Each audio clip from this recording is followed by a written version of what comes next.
तो रज़ा साहब, ये अब पाकिस्तान तहरीक इंसाफ को एक तरह की अखलाकी बरतरी हासिल होती जा रही है। पहले तोशाखाना केस सज़ा मुअत्तल हुई, अब ये साइफ़र वाले केस में बरीयत, दीगर केसेस के भी वो चाहते हैं कि फ़ैसले जल्द अज जल्द हों।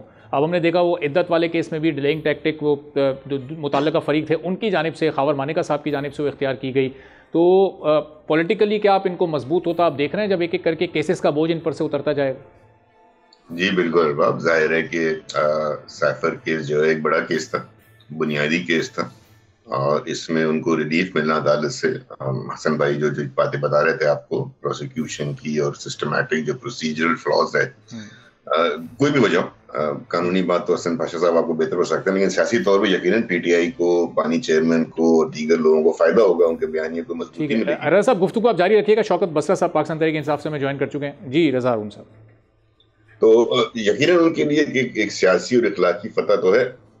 तो एक बड़े केस में जो चंद बड़े केसेस में से जो है साइफर केस को बहुत बुनियादी केस समझा जा रहा था, उसके एविडेंस को जिस अंदाज से सियासी अंदाज में पेश किया गया, वो बहरहाल अदालत में क्या हुआ वो एक अलग सीन है, लेकिन जो पब्लिकली अवामी सतह पे किया उस वक्त के वजीर आजम ने, वो नामुनासिब चीज थी।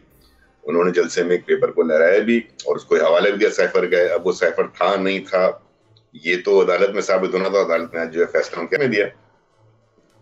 तो सियासी फायदे के साथ साथ हमें ये भी देखना होगा कि फिर ये प्रेसिडेंस भी बनेगा।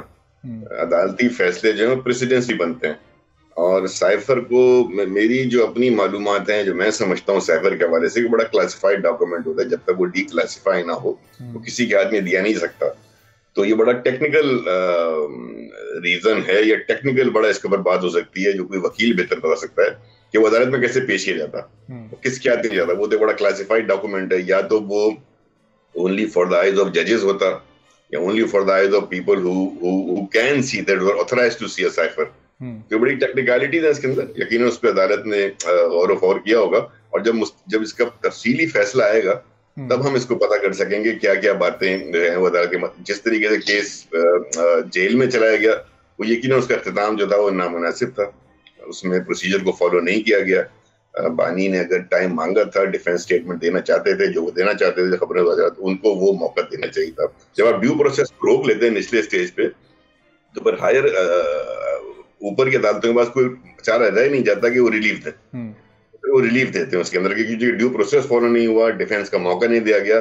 तो ये बात जो है वो एलिजिडली जो एलिजिड होते हैं पीपल, उनके हक में जाती है। ठीक है, सब्सक्राइब करें और बेल दबाएं ताकि कोई खबर रह न जाए।